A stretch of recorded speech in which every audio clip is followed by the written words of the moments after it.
Shooter Faisal করিম মাসুদ ওরফে দাউদ খানের হাতের নিখুঁত নিশানা দেখেই অনেকেই আঁচ করতে পেরেছিলেন এটি কোনো আনাড়ি শুটারের কাজ নয়।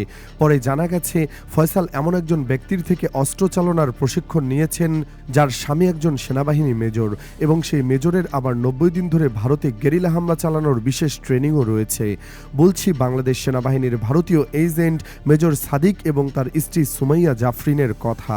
এই সুমাইয়ার কাছেই অস্ত্র চালনার জন্য বিশেষ ট্রেনিংপ্রাপ্ত হন ঘাতক ফয়সাল করিম মাসুদ। রিমান্ডে অস্ত্র প্রশিক্ষণ দেওয়ার বিষয়ে কি কি তথ্য দিলেন সুমাইয়া, আরও কাদেরকে সে প্রশিক্ষণ দিয়েছে, চলুন সেসবের বিস্তারিত জেনে নেওয়া যাক। তার আগে অবশ্যই অনুরোধ থাকবে কে কোথা থেকে আমাদের সাথে যুক্ত আছেন তা কমেন্ট করে জানাবেন। গুলশান থানার সন্ত্রাস বিরোধী আইনের মামলায় মেজর সাদিকের স্ত্রী সুমাইয়া জাফরিনকে গ্রেফতার দেখানো হয়েছে। গ্রেপ্তারের ওই আবেদনে বলা হয়, এ মামলায় গ্রেপ্তার আসামিদের জবানবন্দি এবং স্থানীয়ভাবে তদন্তে জানা যায় কারাগারে সুমাইয়া তাহমিদ জাফরিন এই ঘটনার মিছিলে অংশগ্রহণকারীদের দেশের সার্বভৌমত্ব ও দেশের মানুষের নিরাপত্তা বিঘ্ন ঘটানো ও বিশৃঙ্খলা সৃষ্টির প্রয়াসে একটি নিষিদ্ধ ঘোষিত সংগঠনে অর্থ যোগানদাতা, পরামর্শদাতা ও নির্দেশদাতা হিসেবে সক্রিয়ভাবে দেশবিরোধী প্রচারণায় অংশ নেন। বুধবার ঢাকার অতিরিক্ত চিফ মেট্রোপলিটন ম্যাজিস্ট্রেট আওলাদ হুসাইন মোহাম্মদ জুনাইদের আদালত তাকে গ্রেফতার দেখান। এর আগে গত আগস্টে তাকে গ্রেফতার করা হয়। এরপর থেকে কারাগারে রয়েছেন সুমাইয়া জাফরিন। আওয়ামী লীগ নেতাকর্মীদের গেরিলা প্রশিক্ষণের ঘটনায় ভাটারা থানার মামলায় মেজর সাদিকের স্ত্রী সুমাইয়া জাফরিন আদালতে দায় স্বীকার করে জবানবন্দি দিয়েছেন। মঙ্গলবার Dhaka metropolitan magistrate Sarah Farzana হকের আদালত তার জবানবন্দি রেকর্ড করেন। এদিন রিমান্ড শেষে তাকে আদালতে হাজির করা হয়।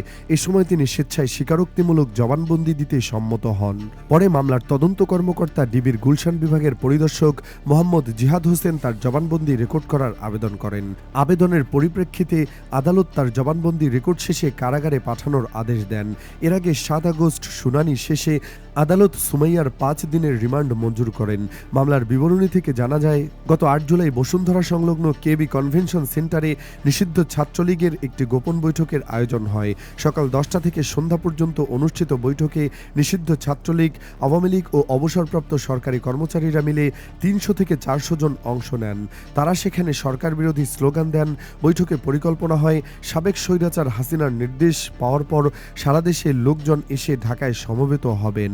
তারা ঢাকার শাহবাগ মোড় দখল করে দেশে অস্থিতিশীল পরিস্থিতি এবং জনগণের মধ্যে আতঙ্ক সৃষ্টি করে দেশে স্বৈরাচার হাসিনার প্রত্যাবর্তন নিশ্চিত করবেন। এ ঘটনায় 13 জুলাই ভাটারা থানার এসআই জ্যোতির্ময় মণ্ডল সন্ত্রাস বিরোধী আইনে মামলাটি করেন। এদিকে দেশের কয়েকটি মিডিয়া প্রশ্ন তুলেছেন, সুমাইয়া জাফরিন ফয়সালকেও অস্ত্র চালনার প্রশিক্ষণ দিয়েছেন। অনেকের দাবি, সুমাইয়া যেহেতু আজ 3 মাস পুলিশি হেফাজতে রয়েছে, তাহলে এই 3 মাস কেন বের করা হলো না? সুমাইয়া আরও কাকে কাকে প্রশিক্ষণ দিয়েছে? তাহলে আজ হাদিকে হারাতে হতো না। একটি সূত্র বলছে, সুমাইয়া এবং তার স্বামী মেজর সাদিক আরও অনেককে প্রশিক্ষণ দিয়েছে। তারা দেশব্যাপী এখন সক্রিয় হয়ে উঠছে।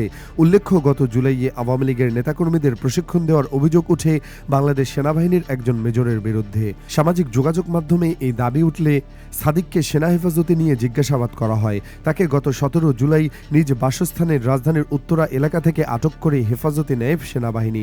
সেনাবাহিনীর তরফ থেকে জানানো হয়, সাদেকুল হক সাদেক নামের ওই মেজর বর্তমানে তাদের হেফাজতে রয়েছেন এবং এ বিষয়ে তদন্ত চলমান আছে। তদন্তে তিনি দোষী প্রমাণিত হলে সেনাবাহিনীর প্রচলিত নিয়মে তার বিরুদ্ধে ব্যবস্থা নেওয়া হবে। এরপর থেকে গ্রেফতার রয়েছে মেজর সাদিক। উল্লেখ্য, ইনকিলাব মঞ্চের মুখপাত্র শরীফ ওসমান বিন হাদের মৃত্যুতে শনিবার একদিনের রাষ্ট্রীয় শোক পালিত হয়েছে। এ উপলক্ষে দেশের সব সরকারি, আধা সরকারি, স্বায়ত্তশাসিত প্রতিষ্ঠান, শিক্ষা প্রতিষ্ঠান সহ সরকারি বেসরকারি ভবন এবং বিদেশে অবস্থিত বাংলাদেশ মিশনগুলোতে জাতীয় পতাকা অর্ধনমিত রাখা হয়েছিল। শনিবার বেলা 2টায় জাতীয় সংসদ ভবনের দক্ষিণ প্লাজায় হাদির জানাজা অনুষ্ঠিত হবে। এরপর ঢাকা বিশ্ববিদ্যালয়ে জাতীয় কবি কাজী নজরুল ইসলামের কবরের পাশে তাকে সমাহিত করা হয়। সুপ্রিয় দর্শক, আপনি কি চান মেজর সাদিক ও তার স্ত্রী সুমাইয়াকে যেন ফাঁসিতে ঝুলিয়ে দেওয়া হয়? কমেন্ট বক্সে জানিয়ে দিন আপনার রায়। ভিডিওটি ভালো লাগলে লাইক দিন এবং চ্যানেলটিকে সাবস্ক্রাইব করুন। ধন্যবাদ।